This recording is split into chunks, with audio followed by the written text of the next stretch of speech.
안녕. 씻고 누웠어? 오늘 하루는 어땠어? 즐거웠어? 다행이다. 내일 하루도 엄청 행복했으면 좋겠어.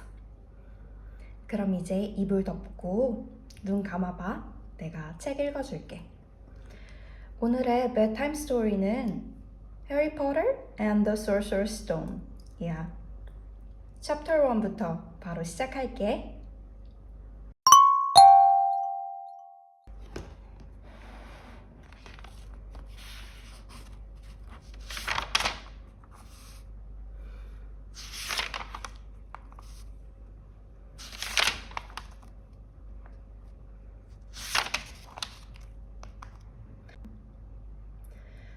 Chapter 1 The Boy Who Lived.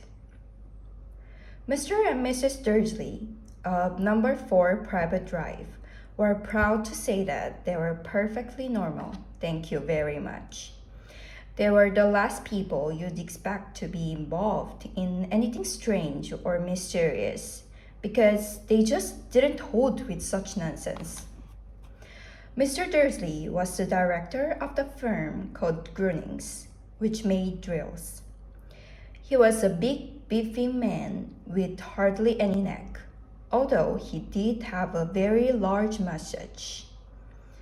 Mrs. Dursley was thin and blonde and had nearly twice the usual amount of neck, which came in very useful as she spent so much of her time craning over garden fences, spying on the neighbors. The Dursleys had a small son called Dudley, and in their opinion, there was no finer boy anywhere. The Dursleys had everything they wanted, but they also had a secret, and their greatest fear was that somebody would discover it.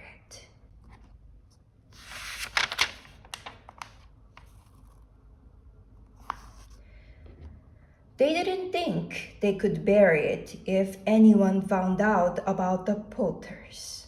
Mrs. Potter was Mrs. Dursley's sister, but they hadn't met for several years. In fact, Mrs. Dursley pretended she didn't have a sister because her sister and her good-for-nothing husband were as un-Dursleyish as it was possible to be. The Dursleys shuddered to think what the neighbors would say if the Potters arrived in the street. The Dursleys knew that the Potters had a small son too, but they had never even seen him. This boy was another good reason for keeping the Potters away. They didn't want Dudley mixing with the child like that. When Mr. and Mrs. Dursley woke up on the due gray Tuesday, our story starts.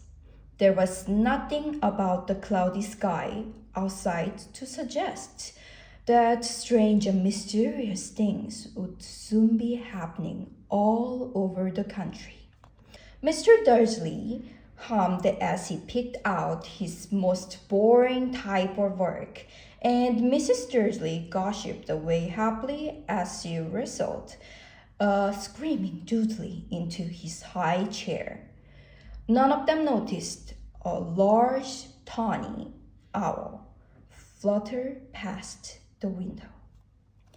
At 8:30, Mr. Dursley picked up his briefcase, pecked Mrs. Dursley on the cheek, and tried to kiss Dudley goodbye, but missed, because Dudley was now having a tantrum and throwing his cereal at the walls. "Little tyke," chortled Mr. Dursley as he left the house.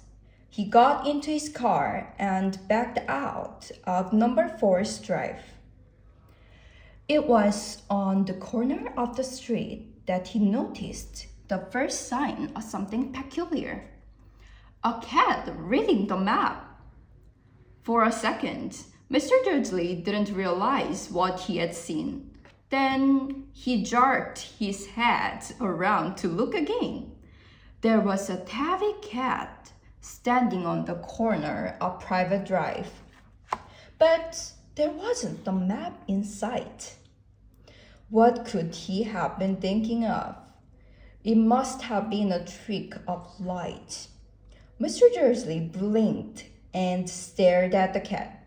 It stared back. As Mr. Dursley drove around the corner and up the road, he watched the cat in his mirror. It was now reading the sign that said private drive. No, looking at the sign. Cats couldn't read maps or signs. Mr. Dursley gave himself a little shake and put the cat out of his mind. As he drove toward town, he thought of nothing except a large order of drills he was hoping to get that day. But on the edge of town, drills were driven out of his mind by something else. As he sat in the usual morning traffic jam, he couldn't help noticing that there seemed to be a lot of strangely dressed people about, people in cloaks. Mr. Dursley couldn't bear people who dressed in funny clothes, the get-ups you saw on young people. He supposed this was some stupid new fashion. He drummed his fingers on the steering wheel, and his eyes fell on the huddle of these weirdos standing quite close by. They were whispering excitedly together. Mr. Dursley was enraged to see that a couple of them weren't young at all. Why, that man had to be older than he was and wearing an emerald green cloak. The nerve of him! But then it struck Mr. Dursley that this was probably some silly stunt. These people were obviously collecting for something. Yes, that would be it. The traffic moved on, and a few minutes later, Mr. Dursley arrived in the Groening's parking lot, his mind back on drills. Mr. Dursley always sat with his back to the window in his office on the 9th floor. If he hadn't, he might have found it harder to concentrate on drills that morning. He didn't see the owls swooping past in broad daylight, though people down in the street did. They pointed and gazed open-mouthed as hour after hour sped overhead. Most of them had never seen an owl, even at nighttime. Mr. Dursley, however, had a perfectly normal, owl-free morning. He yelled at 5 different people. He made several important telephone calls and shouted a bit more. He was in a very good mood until lunchtime, when he thought he'd stretch his legs and walk across the road to buy himself a bun from the bakery. He'd forgotten all about the people in cloaks until he passed a group of them next to the baker's. He eyed them angrily as he passed. He didn't know why, but they made him uneasy. This bunch were whispering excitedly too, and he couldn't see a single collecting tin. It was on his way back past them, clutching a large donut in a bag, that he caught a few words of what they were saying. The Potters, that's right. That's what I heard. Yes, their son Harry. Mr. Dursley stopped dead. Fear flooded him. He looked back at the whisperers as if he wanted to say something to them, but thought better of it. He dashed back across the road, hurried up to his office, snapped at his secretary not to disturb him, seized his telephone, and had almost finished dialing his home number when he changed his mind. He put the receiver back down and stroked his mustache, thinking, no, he was being stupid. Potter wasn't such an unusual name. He was sure there were lots of people called Potter who had a son called Harry. Come to think of it, he wasn't even sure his nephew was called Harry. He'd never even seen the boy. It might have been Harvey or Harold. There was no point of worrying Mrs. Dursley. She always got so upset at any mention of his sister. He didn't blame her if he'd had a sister like that. But all the same, those people in clocks. He found it a lot harder to concentrate on drills that afternoon, and when he left the building at 5 o'clock, he was still so worried that he walked straight into someone just outside the door. Sorry, he grunted, as the tiny old man stumbled and almost fell. It was a few seconds before Mr. Dursley realized that the man was wearing a violet clock. He didn't seem at all upset at being almost knocked to the ground. On the contrary, his face split into a wide smile, and he said in a squeaky voice that made passersby stare, "Don't be sorry, my dear sir, for nothing could upset me today. Rejoice, for you know who has gone at last. Even muggles like yourself should be celebrating this happy day." And the old man hugged Mr. Dursley around the middle and walked off. Mr. Dursley stood rooted to the spot. He had been hugged by this complete stranger. He also thought he had been called a muggle, whatever that was. He was rattled. He hurried to his car and set off for home, hoping he was imagining things which he had never hoped for, because he didn't approve of imagination. As he pulled into the driveway of number 4, the first thing he saw, and it didn't improve his mood, was the tabby cat he'd spotted that morning. It was now sitting on his garden wall. He was sure it was the same one. It had the same marking around its eyes. "Shoo!" said Mr. Dursley loudly.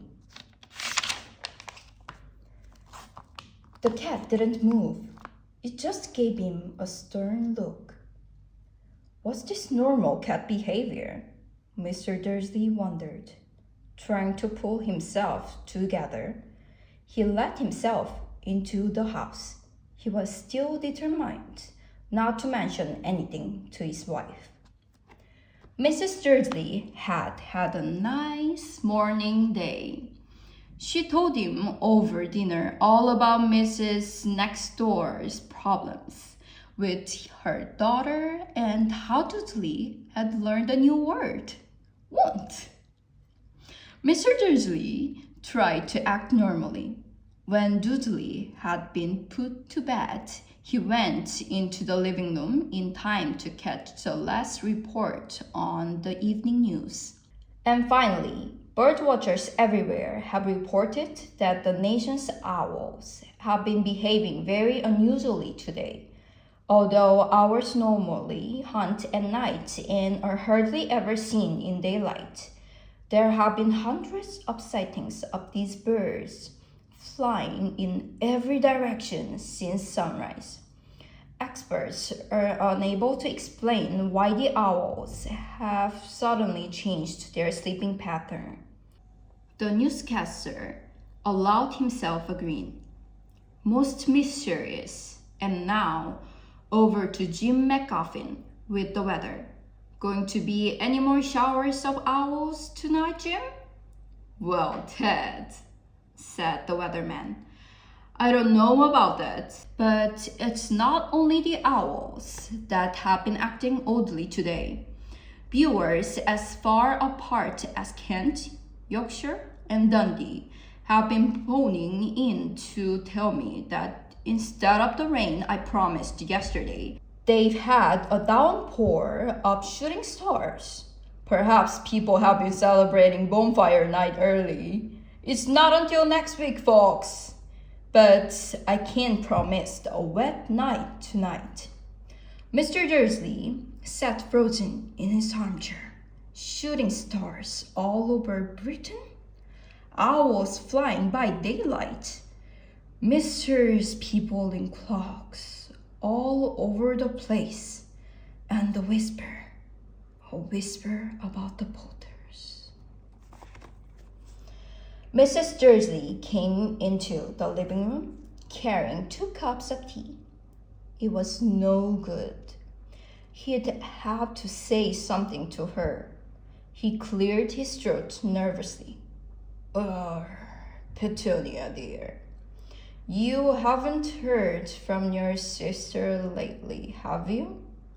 As he had expected, Mrs. Dursley looked shocked and angry. After all, they normally pretended she didn't have a sister. No, she said sharply. Why? Funny stuff on the news, Mr. Dursley mumbled. Owls, shooting stars, and there were a lot of funny-looking people in town today. So, snapped Mrs. Dursley. Well, I just thought maybe it was something to do with, her crowd. Mrs. Dursley sipped her tea through pursed lips. Mr. Dursley wondered whether he dared tell her he'd heard the name Potter. He decided he didn't dare. Instead, he said, as casually as he could, "Dear son, he'd be about Dudley's age now, wouldn't he?" "I suppose so," said Mrs. Dursley stiffly. "What's his name again?" "Howard, isn't it?" "Harry nasty, common name if you ask me." "Oh, yes, said Mr. Dursley, his heart sinking horribly. "Yes, I quite agree." He didn't say another word on the subject as they went upstairs to bed, while Mrs. Dursley was in the bathroom. Mr. Dursley crept to the bedroom window and peered down into the front garden. The cat was still there. It was staring down Private Drive as though it was waiting for something. Was he imagining things? Could all this have anything to do with the Potters? If it did, if it got out that they were related to a pair of, well, he didn't think he could bear it. The Dursleys got into bed. Mrs. Dursley fell asleep quickly, but Mr. Dursley lay awake, turning it all over his mind. His last comforting thought before he fell asleep was that even if the Potters were involved, there was no reason for them to come near him and Mrs. Dursley. The Potters knew very well that he and Petunia thought about them and their kind. He couldn't see how he and Petunia could get mixed up in anything that might be going on. He yawned and turned over. It couldn't affect them. How very wrong he was. Mr. Dursley might have been drifting into an easy sleep, but the cat on the wall outside was showing no sign of sleepiness.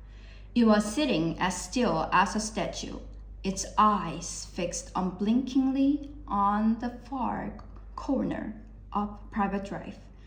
It didn't so much as quibble when a car door slammed on the next street, nor when two owls swooped overhead. In fact, it was nearly midnight before the cat moved at all. A man appeared on the corner the cat had been watching. Appeared so suddenly and silently you'd have thought he just popped out of the ground. The cat's tail twitched and its eyes narrowed.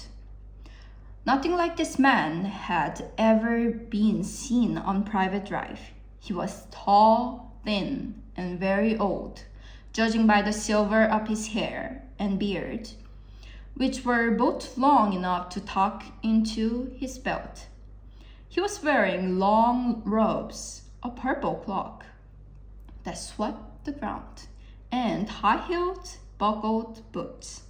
His blue eyes were light, bright, and sparkling behind half-moon spectacles, and his nose was very long and crooked, as though it had been broken at least twice. This man's name was Albus Dumbledore. Albus Dumbledore didn't seem to realize that he had just arrived in the street where everything from his name to his boots were unwelcome. He was busy rummaging in his cloak, looking for something. But he did seem to realize he was being watched because he looked up suddenly at the cat, which was still staring at him from the other end of the street.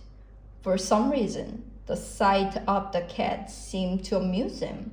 He chuckled and muttered, "I should have known." He found what he was looking for in his inside pocket. It seemed to be a silver cigarette lighter. He flicked it open, held it up in the air, and clicked it. The nearest street lamp went out with a little pop. He clicked it again. The next lamp flickered into darkness. 12 times he clicked the put-outers until the only lights left on the whole street were 2 tiny pinpricks in the distance, which were the eyes of the cat watching him. If anyone looked out of their window now, even beady-eyed Mrs. Dursley, they wouldn't be able to see anything that was happening down on the pavement. Dumbledore shipped the put-outer back inside his cloak and set off down the street toward number 4, where he sat down on the wall next to the cat. He didn't look at it, but after a moment, he spoke to it. "Fancy seeing you here, Professor McGonagall." He turned to smile at the tabby, but it had gone. Instead, he was smiling at the rather severe-looking woman who was wearing square glasses exactly the shape of the markings the cat had had around its eyes. She, too, was wearing a cloak, an emerald one. Her black hair was drawn into the tight band. She looked distinctly ruffled. "How did you know it was me?" she asked.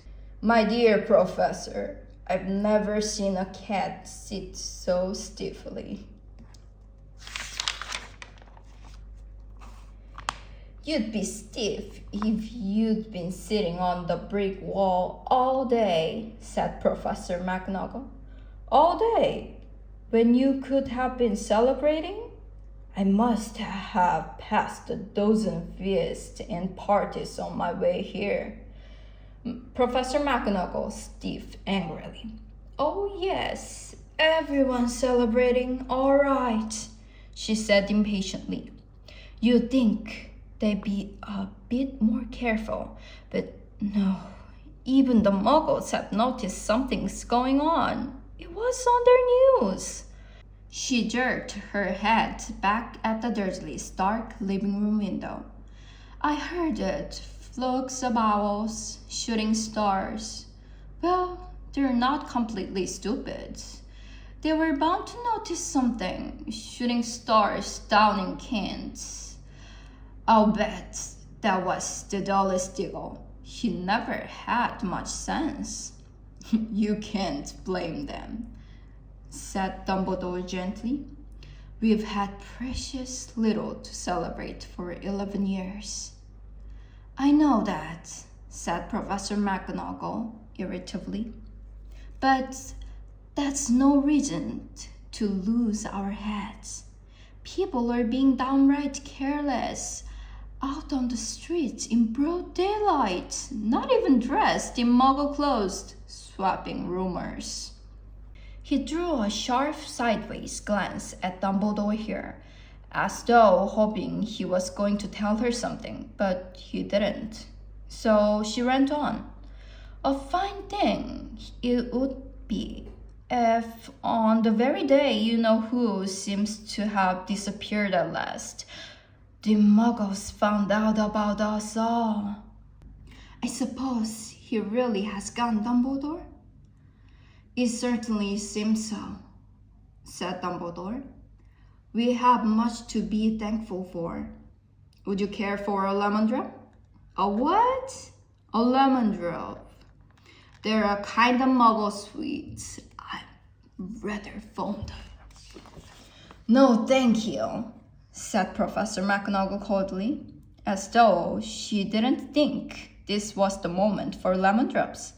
As I say, even if you know who has gone, my dear Professor, surely a sensible person like yourself can call him by his name. All this you-know-who nonsense. For 11 years, I have been trying to persuade people to call him by his proper name, Voldemort.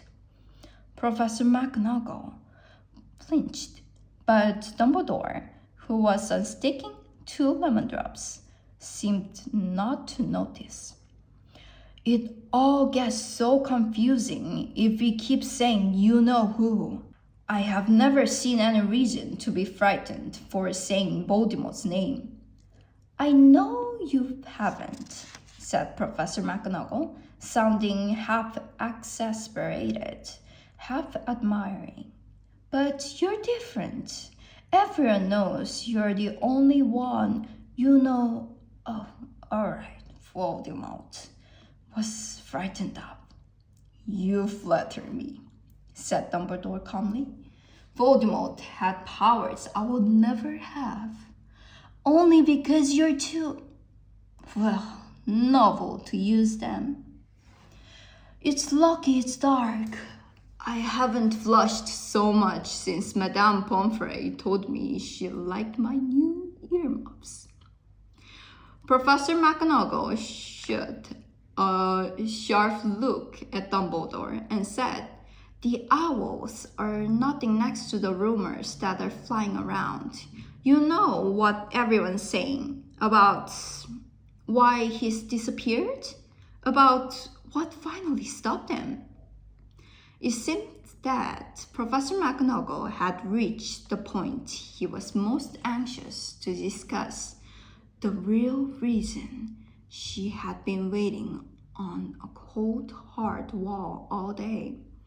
For neither as a cat nor as a woman had she fixed Dumbledore with such a piercing stare as she did now. It was plain that whatever everyone was saying, she was not going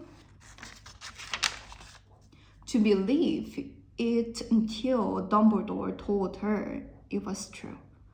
Dumbledore, however, was choosing another lemon drop and did not answer.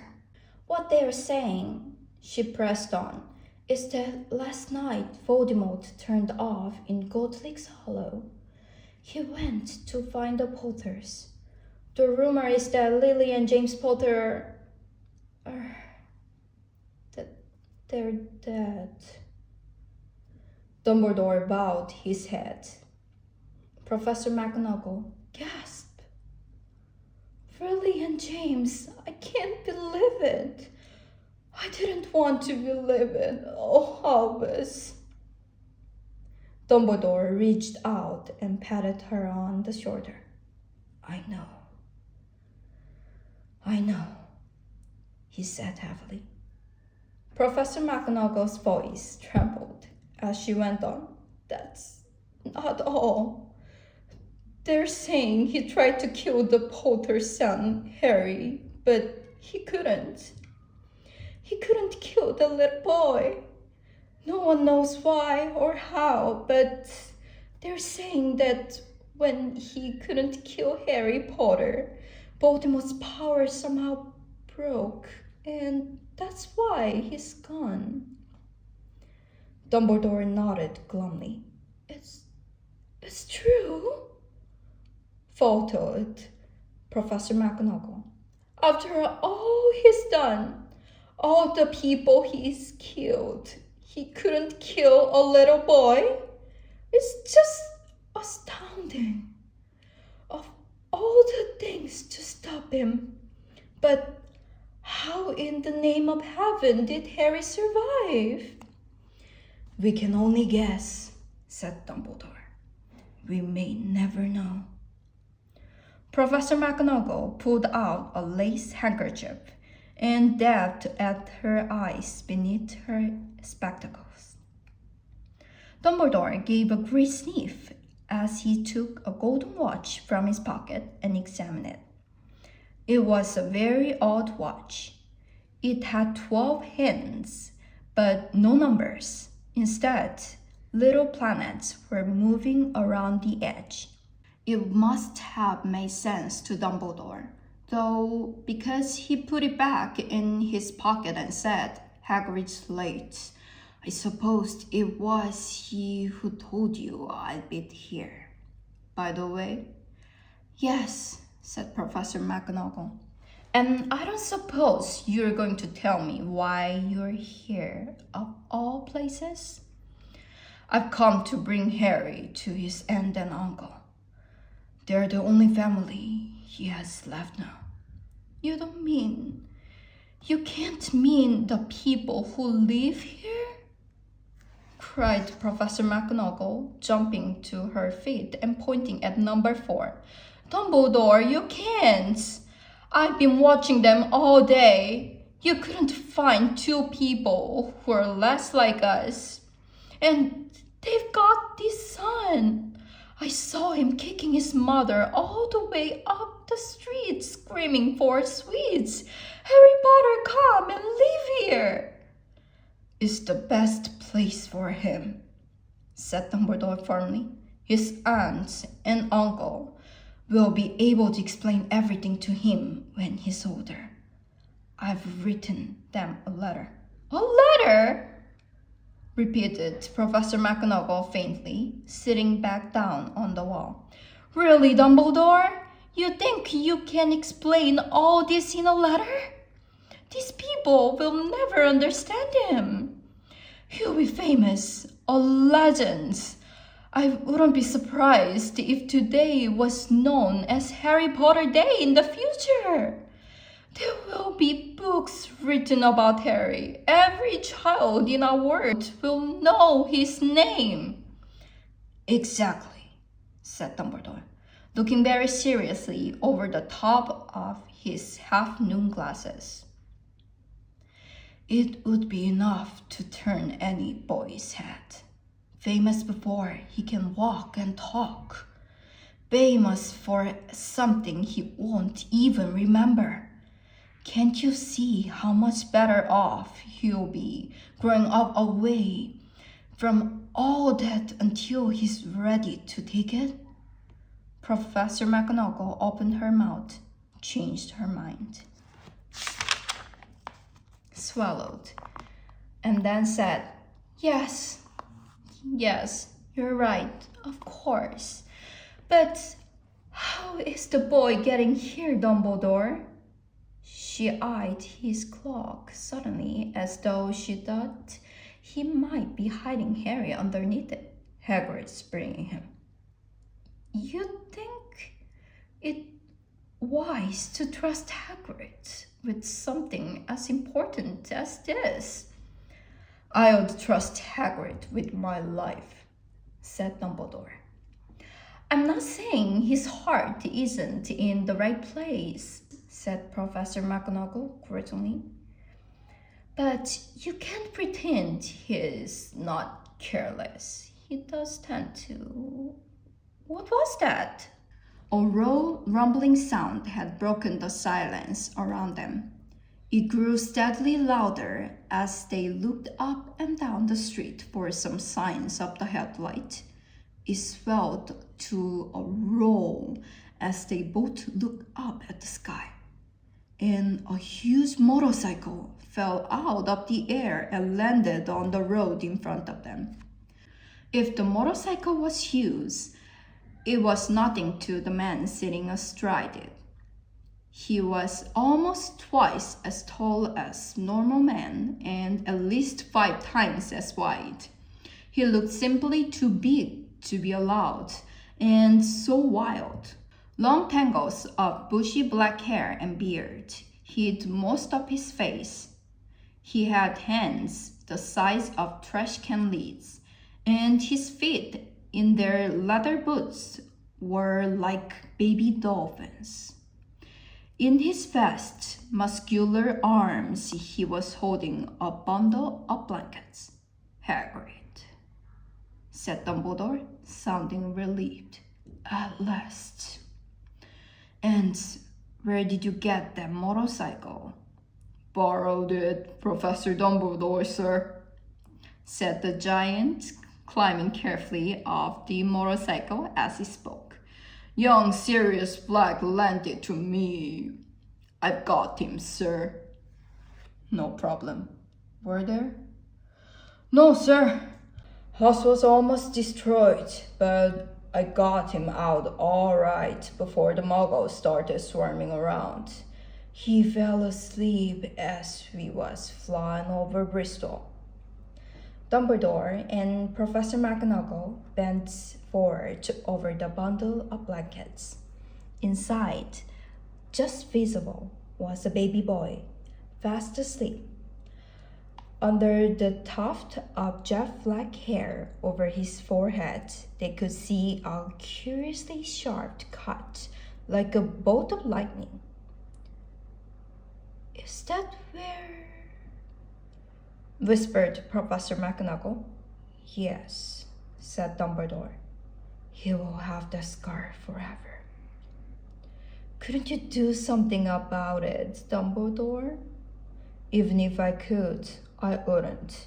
Scars can come in handy. I have one myself above my left knee that is a perfect map of the London Underground. Well, give him here, Hagrid. We'd better get this over with. Dumbledore took Harry in his arms and turned toward the Dursleys' house. Could I say goodbye to him, sir? Asked Hagrid. He bent his great shaggy hat over Harry and gave him what must have been a very scratchy, whiskery kiss. Then suddenly, Hagrid let out a howl like a wounded dog. Shh, hissed Professor McGonagall. You will wake the muggles. Sorry, sobbed Hagrid, taking out a large spotted handkerchief and burying his face in it. But I can't stand it. Lily and James dead, and poor Harry Potter after live with muggles. Yes, it's all very sad, but get a grip on yourself, Hagrid, or we'll be found, Professor McGonagall whispered, patting Hagrid gingerly on the arm as Dumbledore stepped over the low garden wall and walked to the front door. He laid Harry gently on the doorstep, took a letter out of his cloak, tucked it inside Harry's blankets, and then came back to the other two. For a full minute, the three of them stood and looked at the little bundle. Hagrid's shoulders shook. Professor McGonagall blinked furiously, and the twinkling light that usually shone from Dumbledore's eyes seemed to have gone out. "Well," said Dumbledore finally, "that's that. We've no business staying here. We may as well go and join the celebrations." "Yeah," said Hagrid in a very muffled voice. "I'd best get this bike away. Good night, Professor McGonagall. Professor Dumbledore, sir." Wiping his streaming eyes on his jacket sleeve, Hagrid swung himself onto the motorcycle and kicked the engine into life. With a roar, it rose into the air and off into the night. "I shall see you soon, I expect, Professor McGonagall," said Dumbledore, nodding to her. Professor McGonagall blew her nose in reply. Dumbledore turned and walked back down the street. On the corner, he stopped and took out the silver put-outer. He clicked it once, and 12 balls of light sped back to their street lamps, so that Private Drive glowed suddenly orange, and he could make out the tabby cats slinking around the corner at the other end of the street. He could just see the bundle of blankets on the step of number 4. "Good luck, Harry," he murmured. He turned on his heel, and with the swish of his cloak, he was gone. A breeze ruffled the neat hedge of Private Drive, which lay silent and tidy under the inky sky, the very last place you would expect astonishing things to happen.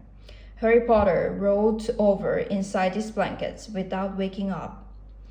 One small hand closed on the letter beside him, and he slept on, not knowing he was special, not knowing he was famous, not knowing he would be woken in a few hours' time by Mrs. Dursley's scream as she opened the front door to put out the milk bottles, nor that he would spend the next few weeks being prodded and pinched by his cousin Dudley. He couldn't know that at this very moment, people meeting in secret all over the country were holding up their glasses and saying in hushed voice, "To Harry Potter, the boy who lived."